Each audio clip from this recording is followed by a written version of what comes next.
Welcome to DrivHer, a brand new, very real and hopefully very fun car space that gives a voice to everyone, not just a select few. Today, I'm going to take a drive with Lucy. Hi Lucy. Hey John. We're going out in our Integra. As always, we're going to find out why she bought it, what she likes about it, what she doesn't like about it, as someone that's invested her own money into it, and then we're going to chat a little bit about her car history and her potential car future. As always, the idea being that if you've ever wanted to know what it's like owning and driving one of these, hopefully Lucy's advice will help. Let's go! Welcome everyone to Lucy's 2001 Honda Integra DC5 Type R, or TEG for short. Lucy had it imported from Japan just over 10 years ago. At the time of recording this, the car had done about 11,000 miles and is alleged to average about 28 miles to the gallon. Road tax is $430 a year, and an estimated value for Lucy's car is actually pretty tricky given all of its mods and its history, but you can pay anything from 10k to 20k for one, depending on condition, mods as we've said, and of course how and where it's sold. A full list of the mods Lucy has done to her TEG are in this YouTube description and of course discussed in this video. But the most notable are the body kit, the bumpers and the side skirts that she's fitted, and a custom pink metal flake cam cover.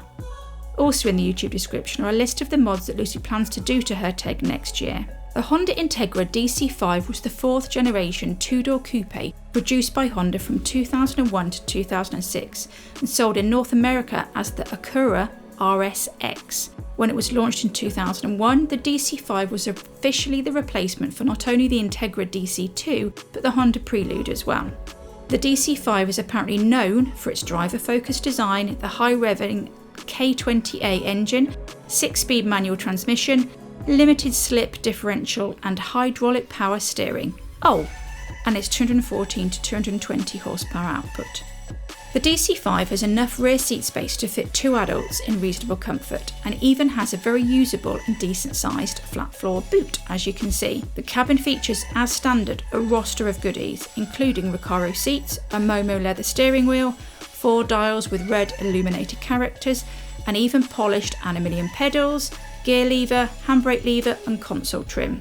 The trouble, for want of a better phrase, with the DC5 is always that it lived in the shadow of its predecessor, the DC2. Even in its day, the DC2 Type R was a well-regarded icon. According to piston heads, it is perhaps the best handling front-wheel drive car of all time. However, in need of a successor to the DC2, Honda gathered a team of ex-Formula 1 engineers to build a new model with chunkier styling, an expanded 2-litre engine and 6-speed transmission rather than 5. The new 6-speed, close-ratio manual gearbox came with a more compact box, shorter by 20mm, which helped drop its overall weight by 2.5 kg, which is actually pretty important for a car like this. And yet, despite all the weight-saving measures they did, there was no escaping the fact that the DC5 does even, weigh more than the old DC2. Even though it has exactly the same wheelbase and its overall length is no bigger, the DC5 is both taller and wider and in total 7 kg heavier. When the Integra DC5 was axed in 2005, it was the end of the Integra line.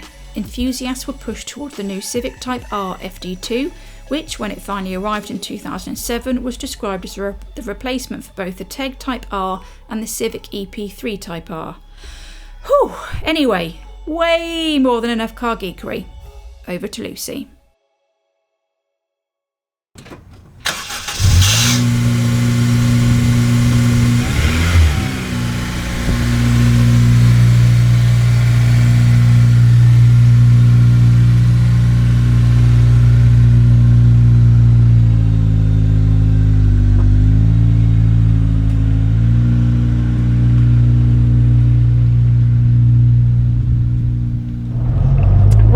Lucy, what are we sitting in? We're sitting in my Honda Integra DC5. That you've owned for? Just over 10 years. Just over 10 years. And I have it on good authority that you had this when you met Dan, didn't you? Yes, yes. Because he was like, bow chicka, wow, wow. Because obviously her husband is really into his cars. And then you rock up in there this. There you go, little girl racer. Yeah. Okay, what made you get it? I've always liked them, and I was on the lookout for one for ages. but it had to be the right one. I didn't want one that had been, you know, treated in the UK and it had like, you know, the salt on the roads. Yes, So they I wanted bugger them up, don't they? Yeah, so I kept looking and looking, and I was like, you know what, I want a black one. You don't see that many in black. They tend to be championship white, or you know, and it had to be the right colour. And I was on the lookout, and you're like, you know what, I think I might just get one imported. So I got in contact. So were you single at this point, or were you with someone else, or had you met Dan now? No, I already knew Dan, but I was going out with somebody else. Well, as you do. Yeah. As you do. And I was looking for like ones that were from Japan to be imported. So I thought that would be, because, you know, you can have a look at the grade, even though you've never seen them. Yeah.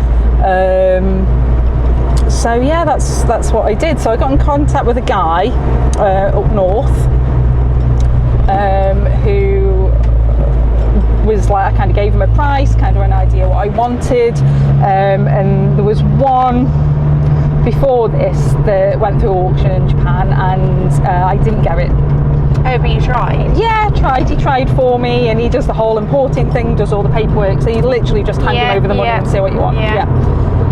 So yeah, it wasn't really me importing it, it was him. I make him sound like I did the kind of work in it, but you went to a specialist. No, I think in fairness, that is probably the best way to do it. Definitely. Unless it is a lot of paperwork and it's a lot of faff. I know from people that have done it. So okay, so lost out on one, and then eventually funnily enough, I was on a night shift at work, and I won it.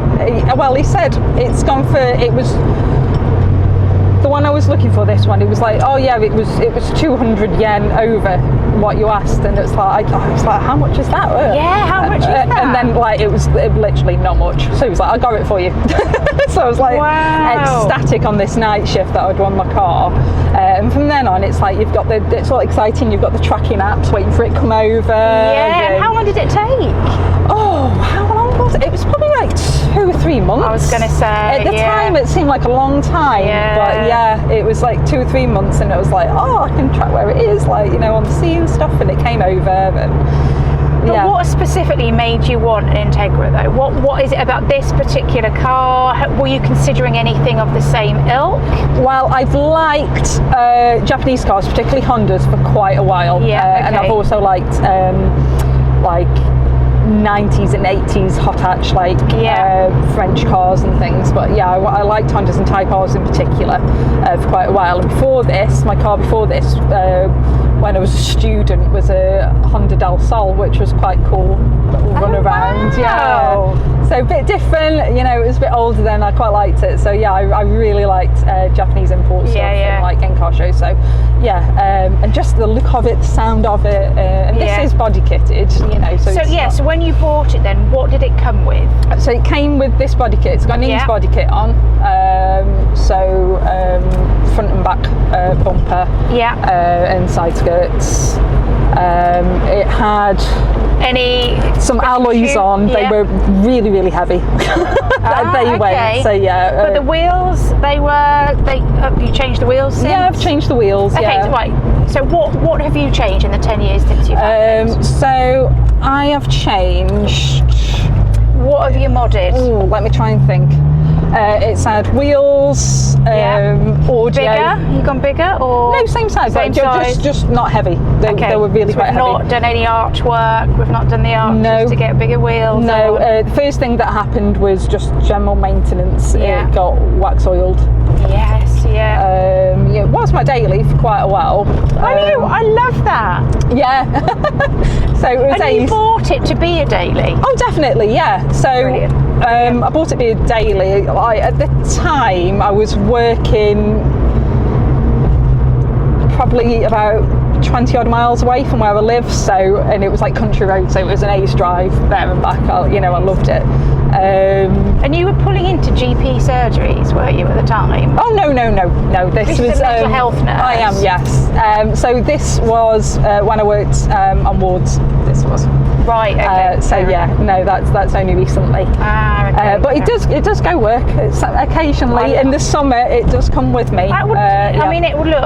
It's going to be the most interesting thing in a GP car park, wouldn't it? Okay, so hang on. So you've changed the wheels, changed the alloys, same time, or? Yeah. So what else have I had? I had a spoiler on at one point. I've gone back to the original spoiler. Okay. Yes. Yeah. What else have I done? Lights? It's had, well, they're original, they're OEM ones, but it's had them on quite recently. They go quite cloudy, the headlights do. But no, the rear lights that are in came with it. Okay. It's had quite a lot done already. It had the original gear knob. I've changed to this. I think they're out of business now. A place called Toxic Knobs. Yeah, we had this chat off mic, didn't we? And then we were like, are they in business anymore? We're going to find out. So you've changed. Okay, so externally though, nothing else you've changed. Have you had to respray it at all? Yeah. A few times. It's not like a full respray, but parts of it have had to be resprayed. And you've always kept the same black. You've not felt like going for a little flick or anything. No, Night Hawk black. Although if you look under the bonnet, we have got shots of the bonnet. Yes, I've gone pink under there. Yeah. So my cam cover's pink. It is, pink glitter. Yeah. So that's good. You didn't feel like doing anything a little bit quirky with the paint on this? Well, you still could. I still could. It's not going anywhere soon. No, but there are some plans for next year. Okay. So next year I am getting a lovely gift of a Ings bonnet. Oh, nice. Yeah, to match my body kit. So that's going to be carbon fibre. Yeah. So that'll be fantastic. What colour? It's just going to be black. Just going to be black carbon fibre. So it's going to look cool. Exhaust, that's what I have done. DC Sports exhaust on the back. I was going to say, have you changed the tuning of it at all? Have you? Yeah, so actually, I have. So DC Sports exhaust. See, this is us, we're skipping around all over the place. In my head, I was like, we're going to do the external and then we're going to move internal, but we've just gone, blah. Right, okay, so what tuning? We're fine. What tuning have you done then? So DC Sports exhaust. And I've got an induction kit on it as well. So I'll probably change that maybe next year for a Integra one. Like I say, we're going to do bonnet again next year. Oh, I've had springs done on it as well. So actually, interesting story. So when I first had it, I had the suspension's quite stiff on it at the moment, but when I had it, it was particularly stiff, and it was an advisory that I needed to change. And I had already bought the coilovers and had them in the back waiting to be fitted. And as I was driving off to the garage to get it done, one of them snapped. Shut up. Yeah, and luckily it didn't go through the wing. Oh my god. So I called the AAR. How far away were you from the garage? I was like right outside my house at the time, so I was quite lucky. Oh, okay. But it was a distance to drive. So it was about 10 miles to get to the garage maybe. But they were in the boot. So I rang the RACAA or whoever I was with at the time. And I was just like, I broke down. They put it on to get it onto the flatbed trailer, he had to doggedly put a coilover on just to get it on. But luckily I had them in the back, which can't be said about a lot of times you break down. So but again, because they got put on about 10 years ago, I am looking at changing the suspension, perhaps for something a little bit more softer now. It is quite a hard ride. So that's another one with like a GM setup and stuff next year. So okay. And then seats? Original. When they did come over, the chap who imported it for me, because he's used to importing quite a few, just kind of put a bit more stuff in back in the bolsters on the seats. But these are original. And any plans to change there? If the right seat came along. This is I wasn't sure when I got here how much of because in my experience, and in fairness, I've not been in and around the modified car scene for a while now. But in my experience, whenever girls were buying this stuff and modding them, the insides were a real form of expression, is all I'm going to say. There was a lot of kind of, tweaks, more pinks, more splashes of colour inside the car.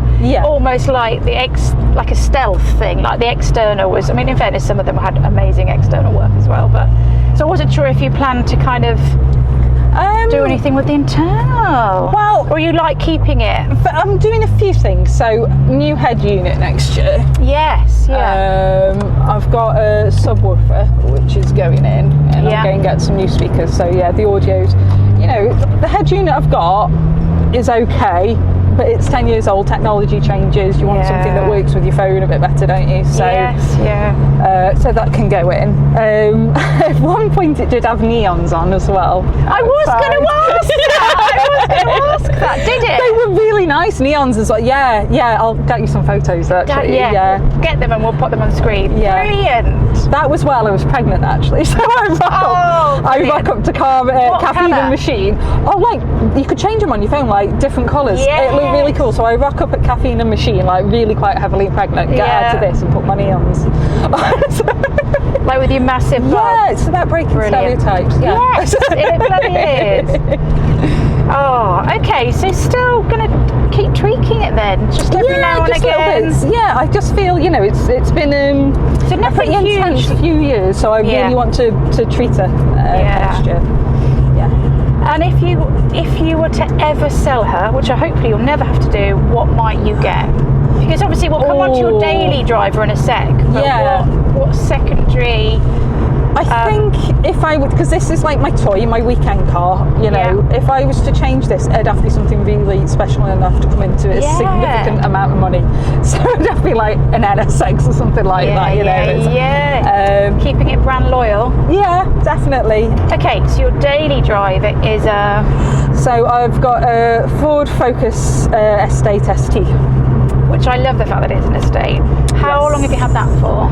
I've had that for just over a year. Okay. And it's mapped as well, so that's about 300 brake for my daily. So it's really good for what I need it for, to be honest. So it's just great. I've got my toddler, and they don't travel light, do they? No.